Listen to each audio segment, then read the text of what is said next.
Hi y'all, I'm Isabella. Today I want to talk about imagery, the image, in a philosophical way, but also in a biblical way.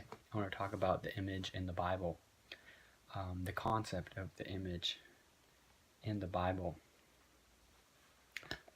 I'm going to talk about a philosopher, French philosopher, Deleuze. I'm going to talk about I'm a reference a Russian theologian, Pavlo Florinsky, and hopefully I can pull this all together and offer a new perspective on art and theology. So here we'll start with a verse, 2 Corinthians 3:18, and then I'll read it and hopefully be able to unravel it a little bit and bring it into the context that I'm trying to explain. But we all, unveiled-faced, behold as in a mirror the glory of the Lord, are being transformed into the same image from glory to glory, just as by the Spirit of the Lord. So here we have, we're seeing an image, we're seeing our own image. However, that image that is our own image isn't just ourselves, isn't just yourself, isn't just myself, but is the Lord. That's kind of mysterious, right? Because we're not used to thinking that a reflection of ourselves would bring us to the Lord. But here we have it, unveiled faced, behold as in a mirror. In a mirror we see ourselves, but here we see the glory of the Lord. So here it is, you are the glory of the Lord. And but here's the thing, it's not just a static image. The image here is, it's like a moving image, like a film, right? Because it's changing. It's transforming into the same image from glory to glory, just as by the Spirit of the Lord. 2 Corinthians 3:18. Now we'll move on to another verse in 1 Corinthians 13:12. And this verse kind of brings out a little more that dynamic, that changing element within the idea of the image in the Bible. For we now see in a mirror, dimly, but then I shall see face to face. Now I know in part, but then I shall know just as I am known. So here we have it. The revelation of self-revelation, as it turns out, is revelation of God. To truly understand who you are is to truly understand God. To truly understand your own nature is to truly understand God's nature. To truly understand God's nature is to know your nature. And this is in the Bible. This is in Corinthians. These are letters to Corinth, written by St. Paul. But it's interesting because there's a dynamic element to this. It's not just that you are divine, but it's actually that you are transformed through our participation in the divine nature of Christ. And here we have it in John 1:9, and this is speaking of Christ. And here we don't have the trope, which is the trope of of the image, but instead we have the trope of light, which light, right? It's revealed, and here it's capitalized, so it's divine light. But there's a relationship between light and image, as like any photographer knows, right?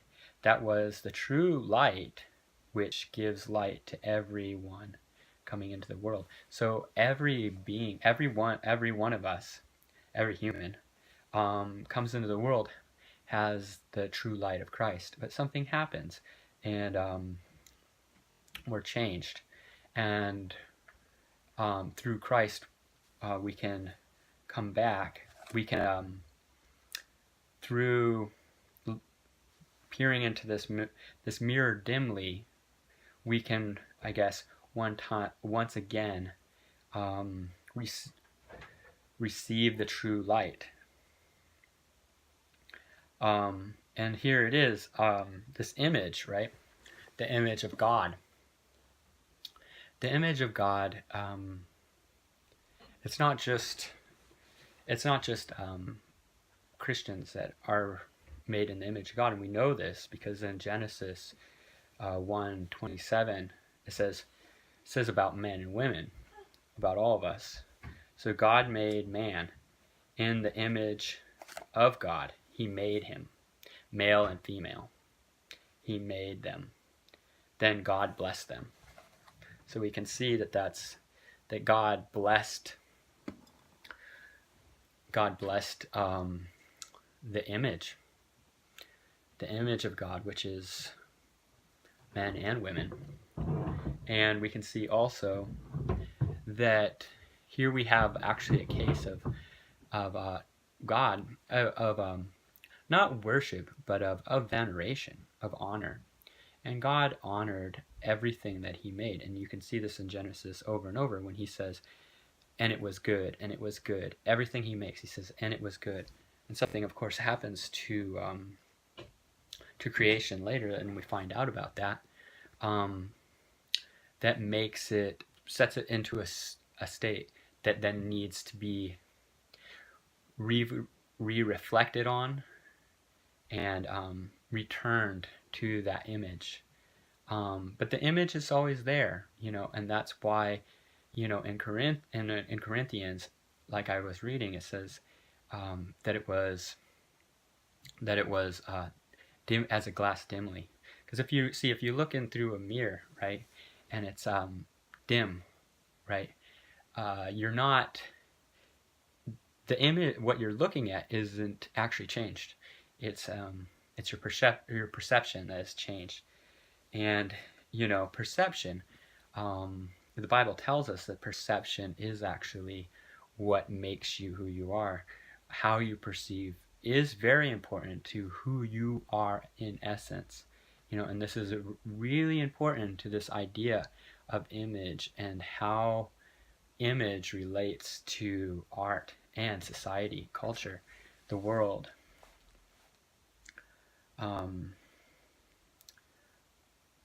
So there's actually, there's a perception that is good, and then there's a perception that is not good. There's a perception that is good, and there's a perception that is evil.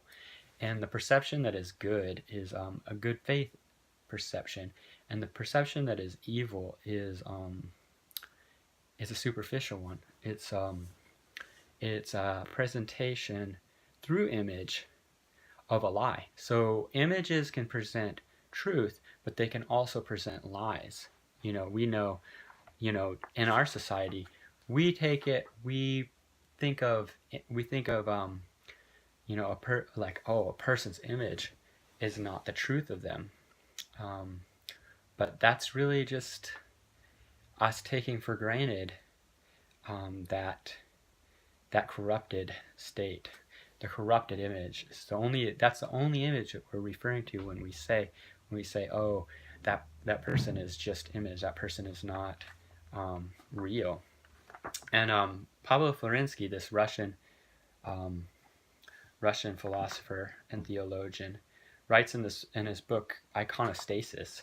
He addresses this issue of the difference between a superficial image and true image. when he says the absolute opposite of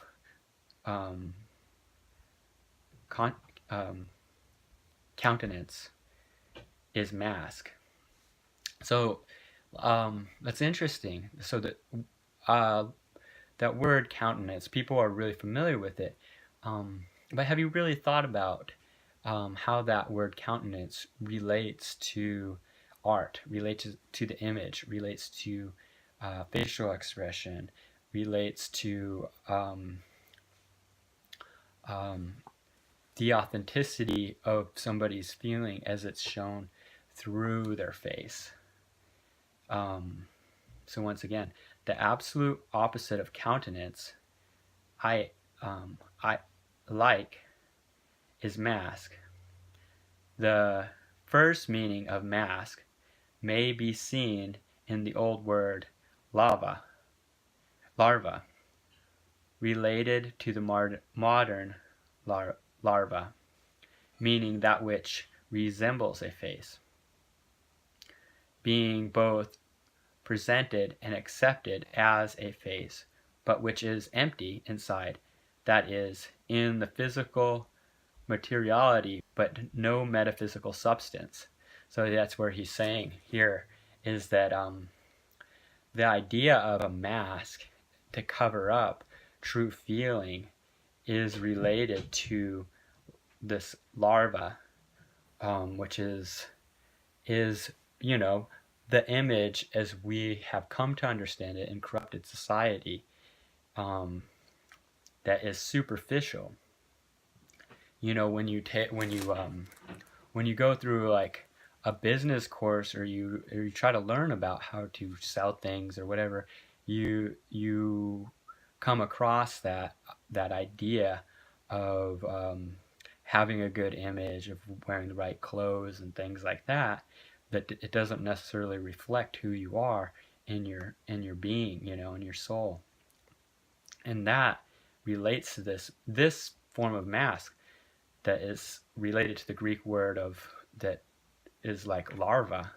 But masks are not necessarily just covers for true feelings. They can actually, because masks are they are emotive, they're affective, and I'll bring up the word affect later, but they're affective. They show levels of the spirit, of the spiritual, the emotive and spiritual element that that normal facial expressions can't necessarily bring out. So I'll continue. By contrast, a countenance is the appearance of some reality, and as such, it mediates between our act of comprehending and that which we comprehended, in the sense that it opens for our speculative sight the essence of that which we are seeing to comprehend.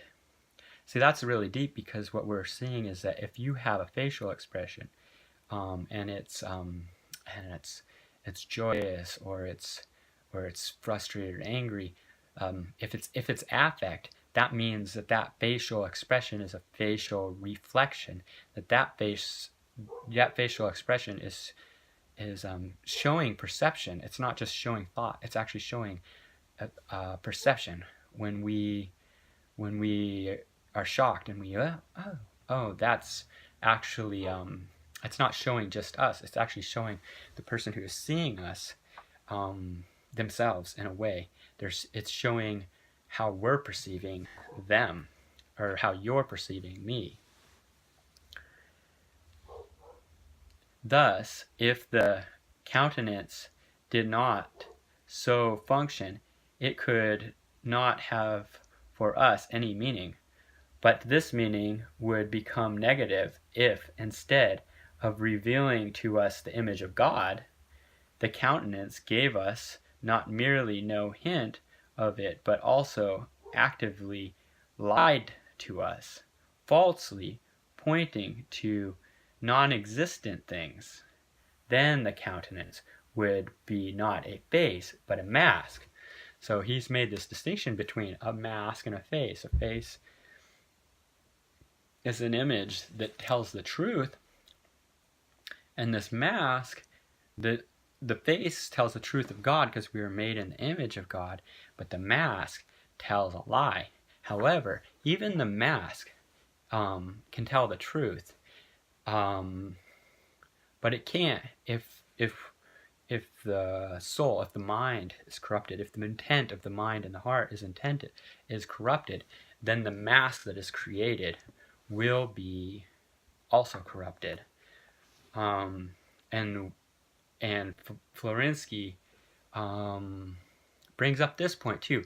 He's made a distinction between the countenance and the mask, but then he makes another distinction between a false mask and a true mask that brings up feeling, and the true mask enhances the countenance, and the false mask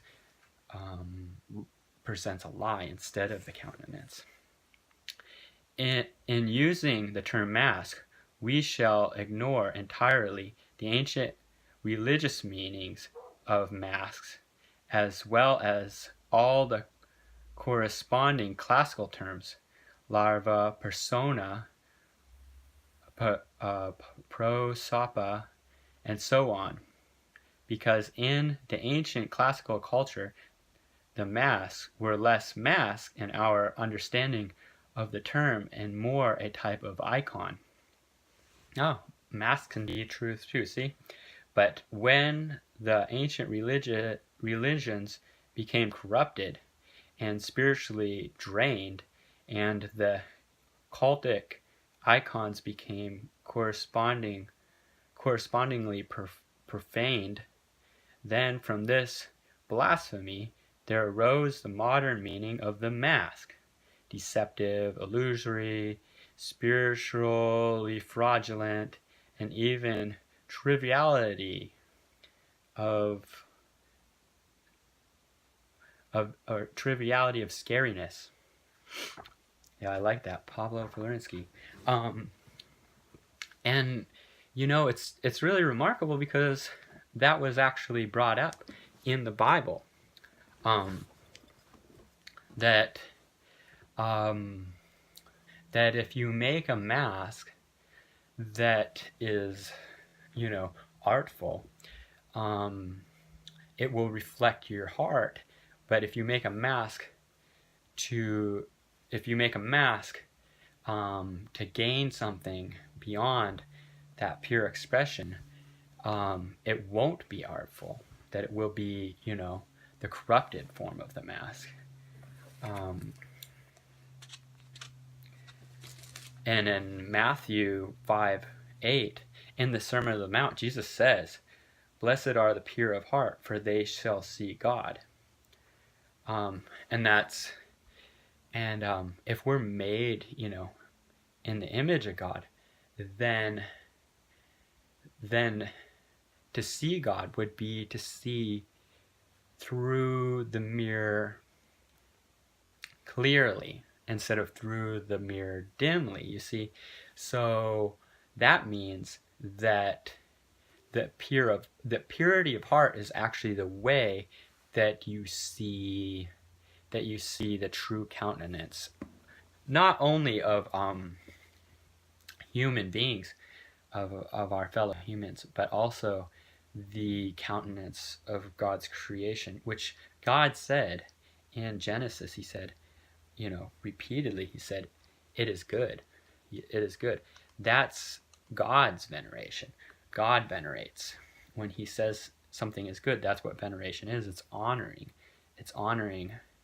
It's not worship. Veneration is not worship. Veneration is honor, and we need honor. We need to honor what God made.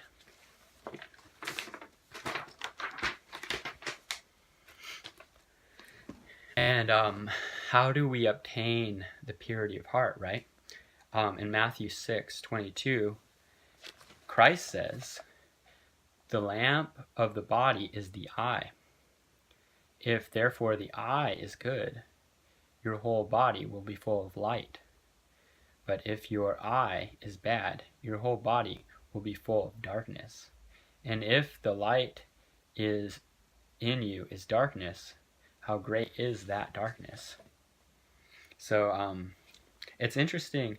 Here, we're not just talking about the image, and we're not just talking about perception, but we're also talking about the body and how our bodies respond to what we see, and how that changes our general health. And that is, I think, for more on the body, the philosophy of the body, I think of Maurice Merleau-Ponty, the French phenomenologist. He has a book, Phenomenology of Perception, in which he talks about the body and how the body informs through perception, how our perceptions are in a very, very deep way, in a way that he would explain, but is kind of complicated. Our bodies and our consciousness is constructed, not artificially, but authentically through perception. But here in Matthew 6:22, we're seeing that idea of the body, and how the eye is the lamp of the body, and what you see through your eye is the image. Your eye turns matter into an image, in a way, and but that image is can enlighten your body, or it can darken your body. And it depends on, like we saw in the Sermon on the Mount, it depends on your heart, on your intention. It depends on your intention, because your heart is where your treasure is, there will your heart be also. Your heart is where your desire comes from. So it's actually your heart that determines whether light is allowed into your eye, or whether darkness is allowed into your body through your eye. So your mask, right, can reflect the truth of the world and become a more true depiction of God, or it can become a lie and reflect the false desires that you sadly have cultivated in your heart, if you're not pure of heart.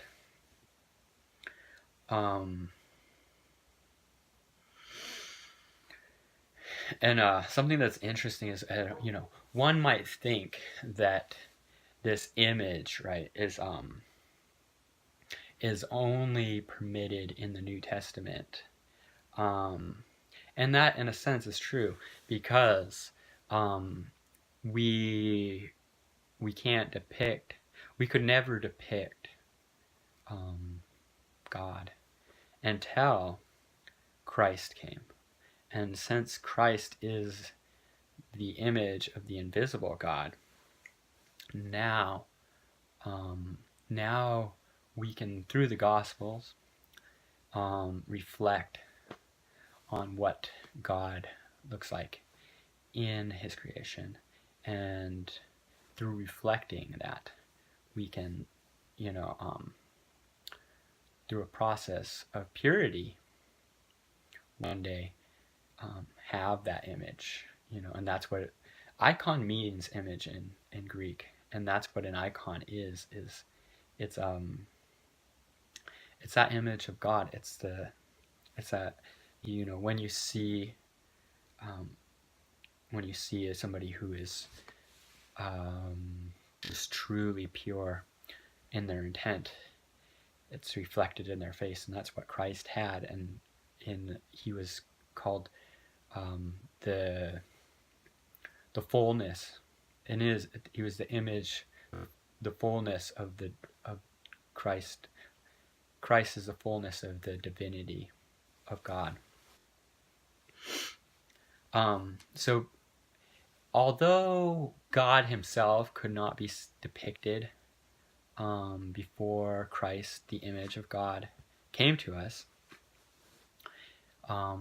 there were still images, and some might say, oh well, the first commandment is don't make graven images, but that can't really mean that you can't make art. And the reason is because of the Ark of the Covenant. The Ark of the Covenant had images, the cherubim, right? So Exodus 25:18 describes the ark. Then you shall make 2 cherubim of gold, of hammered work you shall make them at the 2 ends of the mercy seat. And so there we got it. It's there is the depiction of angelic, of heavenly beings, and hopefully that will continue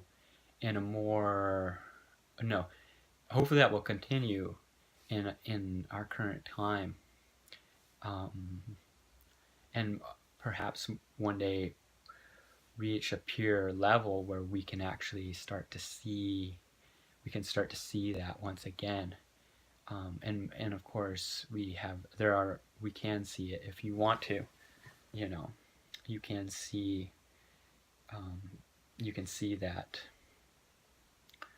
that divine light, even in art, and that's what a lot of this is really getting at.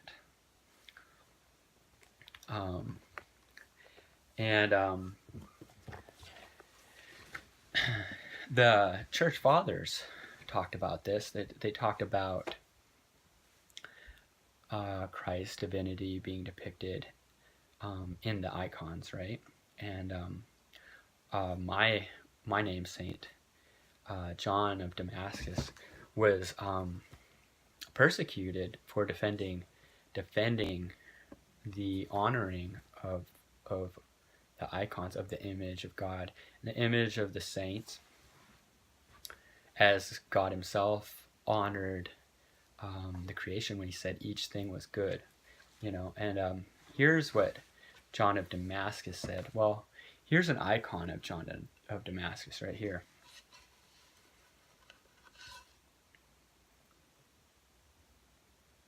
And if you look really closely, he doesn't have a hand. One of his hands is missing in this icon. And if you look really closely, there is an extra hand holding Christ with the Mother of God, Mary, and that is John of Damascus' hand, because when he was defending the icons, the iconoclasts in the 700s, they cut off his hand, and Mary, almost like a doctor,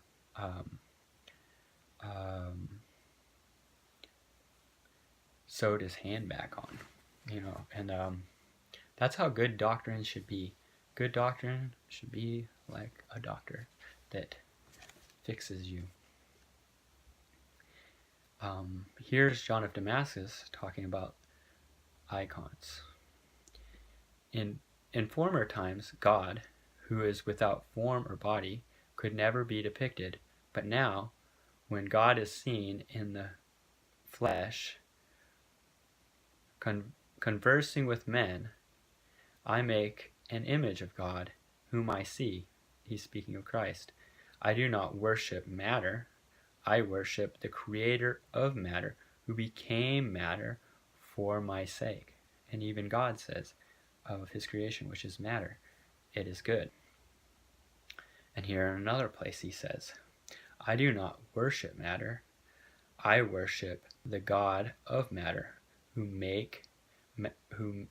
became matter for my sake, and deigned to inhabit matter, who worked out my salvation through matter. I will not cease from honoring that matter which works for my salvation. I venerate it, though not as God. So that is when creation was unfallen, God said it was good. When creation is used to show God truly, John of Damascus says it is good, and that is veneration. And of course, Christ, who, as John the Evangelist in the Gospel of John says, and the Word became flesh. Christ who became flesh. His flesh, of course, was made to honor God, and that is true worship. Now, I'd like to talk about the French philosopher Deleuze, and his friend Felix Guattari, who wrote this book, What is Philosophy? And in this book, he talks about the perception, and he talks about affection. And affection is how feeling spreads from one person to another, and even from one being to another. How you can get a feeling from a scenery, from a walk in the park, and the perception is, the feeling comes through perception. So the perception is what is called, as it transmits, is called a percept. To almost itemize, to like bring to a singular point, to almost like say, you may have a perception of your walk in the park, but you see that one tree with in the autumn yellow and red leaves, and that percept that is transmitted into you becomes you, in a sense, in the sense that it's carried with you, and it affects you. So the way that it affects you, the way that changes your emotion, that is called an affect.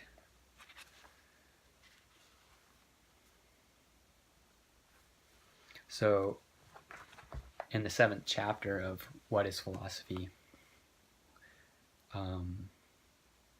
Deleuze and Guattari talks about this. The young man will smile on the canvas for as long as the canvas lasts. Blood throbs under the skin of this woman's face. The wind shakes a branch. A group of men prepare to leave.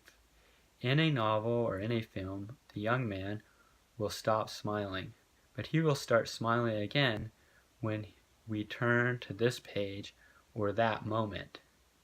Art perceives, and it is the only thing in the world that is perceived. It perceives and is perceived in itself, although actually it lasts no longer than its support and materials, stone, canvas, chemical, color, and so on. The young girl maintains the pose that she has had for 5,000 years, a gesture that no longer depends on whoever made it. The air still has the turbulence, that gust of wind, and the light that it had that day last year. and it no longer depends on whoever was breathing it that morning. If art preserves, it does so not like industry by adding a substance to make a thing last. The thing became independent of its model from the start, but it is also independent of other possible personae, who are themselves artist things. Persona of painting, breathing this air of painting, and it is no less independent of the viewer or the hearer, who only experiences it after, if they have the strength for it. What about the creator? It is independent of the creator through the self-positing of the created, which is preserved in itself. What is preserved, the thing or the work of art, is a block of sensations, that is to say, a compound of percepts and affects. So here we have the preservation of a moment in history, a moment in time, through art, and even when the material supports of that art, the canvas, are gone, and perhaps it's remembered by someone who went to church, saw an icon, or someone who went to a museum and saw a work of art. It carries that then with them in the form of feelings, affections, or affects, and in the form of dreams, or perceptions that linger, or percepts. Percepts are perceptions that linger. Affects are feelings that linger in the body, which that would be more on like in the work of Maurice Merleau-Ponty. We would see a little more of the way the body is informed by perception. But we can start to see in a way, a very imminent way, and of course, Emmanuel, which is one of the names of Christ, means God with us, speaks to the immanence of God. We can start to see in a very imminent way the way that God works through his creation, through affect and percept, feeling and perception, and the way that image can in fact be a truthful depiction of what God intended in this world, and even through the thoughts and writing of Deleuze and Guattari can inform this, because these are men, although not Christian, made in the image of God, and having perceived the law of God, can transmit truth in part. We prophesy in part, we know in part, but one day, God willing, we will know as we are known by the all-knowing. Thank you. Have a good night.